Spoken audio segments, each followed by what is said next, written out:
Yep, you're not reading that title wrong. We are covering version 2.0 of the popular Uchiha Clan mod. As always, I'll be going over what has been added to the mod and some of the changes that have gone along with this new update. So I hope you guys are ready for it. I know I am. So, starting off with the new content. 2 items have been added to initiate the basic mechanics of the non-Uchiha path. If you talk to the Restoration Master inside of the Jutsu Master hideout, you'll see 2 new items have been added to the food category. That is the Uchiha Eye and Uchiha Eye Remover. The Uchiha Eye will allow you to grant powers from each of the known Uchihas within the Naruto universe, and the Eye Remover lets you remove that and pick another path if you so choose, so on and so forth. So I will be buying and equipping these, and I will show you exactly what they do. So once you purchase the Uchiha Eye and Uchiha Eye Remover, you go to your foods category and then you consume the eye. This gives you an option, this gives you a new menu option. Which path would you like to follow? Each path gives the player access to different abilities. All paths have access to 2 common Sharingan abilities, Sharingan Full Power and Sharingan Mimic. I will discuss these in a few minutes. These spells will not change your eyes upon use due to the need to account for every different race in order to make these properly work. A work way around that is to make your character equipped with the Sharingan after you actually use the ability by using the console commands. So you have the choice of choosing between Sasuke, Itachi, Madara, Toby, Shisui, and Nagato. I'll be starting off with Sasuke and then off with Nagato. Whenever you choose Sasuke's path, you'll give a small description. Sasuke's path gives you ability to access the legendary Amaterasu. So, if you choose to accept that path, you'll read in the upper left-hand corner, you have chosen Sasuke's path. If you go over to your powers category, you'll see you have the Amaterasu. And next to NPC to focus on for 100 points of damage per second. So I've spawned a bandit in front of me. Let's go ahead and use the Amaterasu so you can get a visual effect.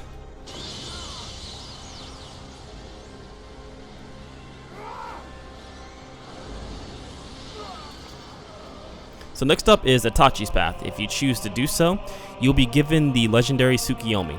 Now the Tsukiyomi version that you get from this is a little bit weaker than Itachi's. It does less damage and lasts for a smaller amount of time, but on the plus side, it does not scale in cost with your leveling.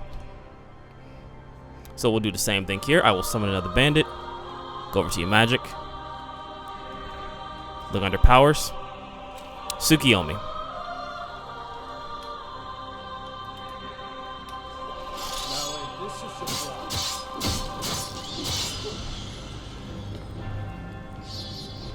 As you can see, Tsukiyomi is now in effect. He is taking damage over time, as well as his abilities being slowed to a crawl. Next up, we have Madara's path. Madara's path gives you access to both the first and second forms of Susanoo. As you can see here, if you go into your powers, you'll have Susanoo Stage 1, which is the ribcage.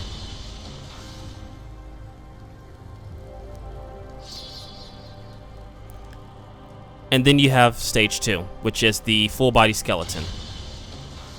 Now, something to note for the Susanoo, this is one of the changes that I'll cover now since we're using the Susanoo. The initial spawn of the Susanoo, or the initial cast time, has been shortened via the scripts. So now whenever you use these abilities, they should come out a lot quicker. Next up, we have Toby's path. If you choose to take Toby's path, you'll get access to the Kamui Warp. Now, you only get access to 1 spell of this, which comes in the form of, I believe, a powered well. Kamui target. Teleport your target to the Kamui dimension forever. Now, unlike the Toby path that you get if you choose to pick the Uchiha Clan race, you can only send targets there, but you do not have access to the Kamui dimension yourself. So that's something to be aware of if you do send like an important NPC to the Kamui realm. There's no possible way to actually access that realm unless you switch your race back to the Uchiha Clan. Next up, if you choose to take Shisui's path, this will give you access to Stage 2 of the Koto Matsukami, which allows you to make any target your follower.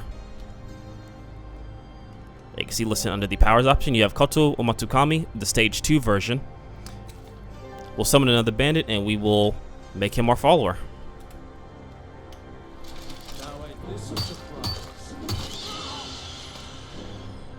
As you can see, he is now permanently our follower. We have all the options as we need to be. Or excuse me, we have all the options that you would have access if he was a regular follower. And last, if you choose to take Nagato's path, you'll gain access to all of the Rinnegan abilities such as Banshou Tene, Shibaku Tensei, Force Cloak, Geto Rebirth, Great Missile, Remove Soul, Shura Tensei, Summon Chakra Blades, various animal forms, and this Rinnegan Ward.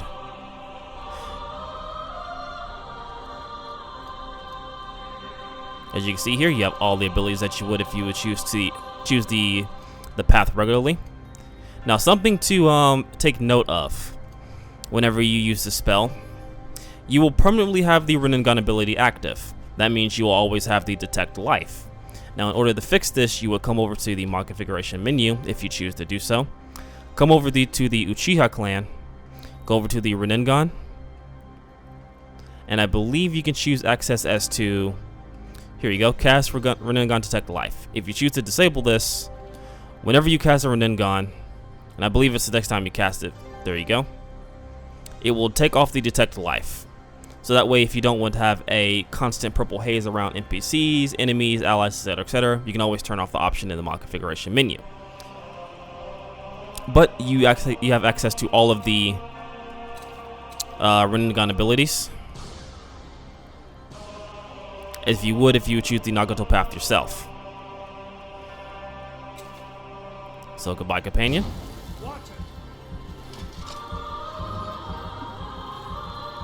As we take your soul.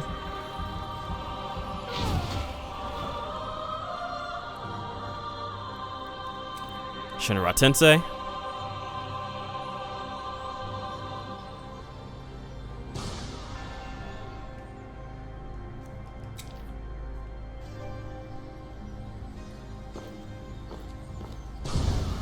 So on and so forth. So that's the general idea. This allows you to actually still keep your basic class, but use each one of the Uchiha users' most prominent abilities. So whenever you consume the Uchiha's Eye, you'll notice that you also get two new common abilities, the Sharingan Full Power and the Sharingan Mimic.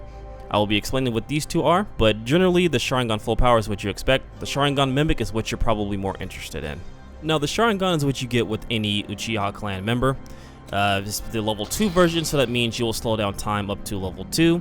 You'll still have Detect Life, and your movement will be slowed down as well. You can also change this to either slow down time or have the, I believe, the auto dodge ability in the mod configuration menu. Now, the spell that you're probably interested in is the Sharingan Copy spell. Now, what this ability allows you to do is to copy any any spell that is being used against you, but you prioritize what spell is being used in the right hand. This is very useful, especially when you get to higher level mages that have the higher spells that cost a lot of money.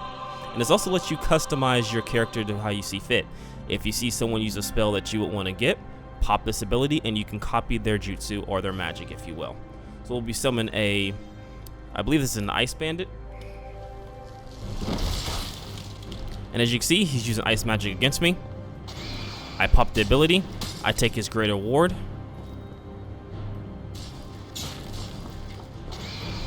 I took Ice Storm as well. Now these abilities are forever linked to this character. As you can see, I have Ice Storm. And also have greater ward.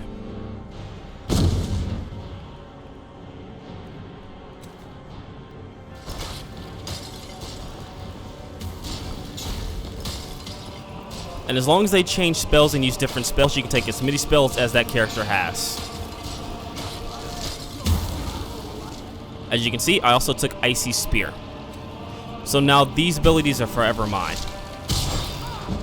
Now the reason for this is to kind of copy how Kakashi can copy other people's abilities and jutsus. This is the same concept. This allows me to copy any magic that's being used against me. I believe this also works for modded magic as well. Now, one thing to note about the Sharingan copy ability, this only works on humanoids.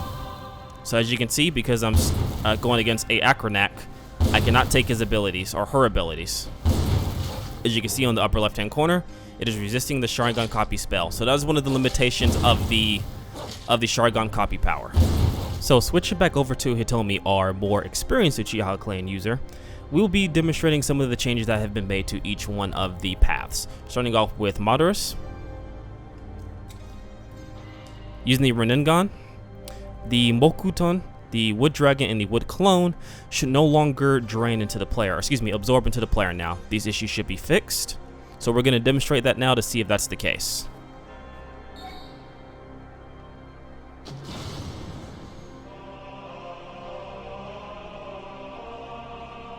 Take a minute to see what happens. And there we go. There's our clone. We'll do the same thing with the dragon.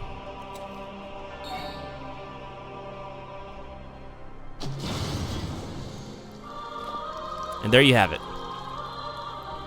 So now both of these abilities should work as intended. So the next fix is the 2 Inton spells that you get with Sasuke's Rinnegan abilities. In the previous version, these 2 abilities actually stacked up when you had the cloak as well as the blade equipped. Now this was fixed in the latest version, and reason being is because 1, it was a bit overpowering for you to have the cloak and the blade itself and be able to stagger and still burn the enemies whenever you fought. Now the reason again this was not be added into probably future videos is because, for 1, the amount of scripts that would be required to actually have this effect go on would be too great, and because scripts actually do bog down the game, it was better, and I believe I agree with this decision, that in order to disable them and not have to worry about the scripts themselves. To kind of show off a visual demonstration of this effect, we'll be summoning a bandit. I'll hit the bandit with both the enchanted sword as well as the cloak that you get from the Inton spell.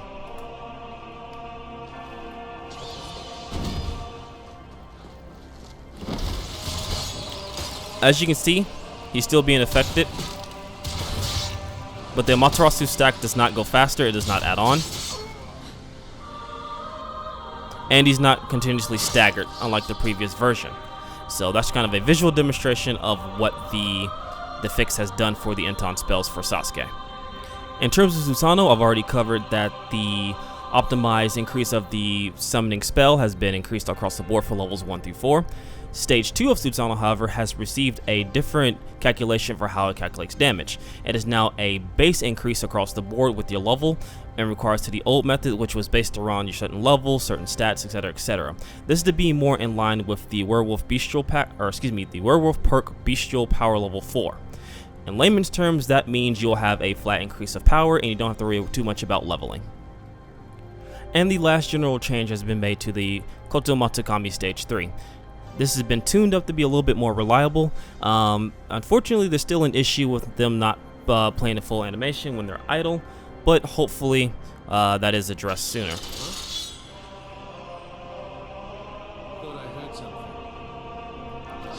But the effect is still the same. So that's going to do it for the Skyrim mods video. Hope you guys enjoyed the video. If you did, I would appreciate a like, and if you want to see whenever I upload videos, please be sure to click that bell icon that is next to my name in the description down below. That will notify you through email and through the YouTube notification thing whenever I post a video or I live stream.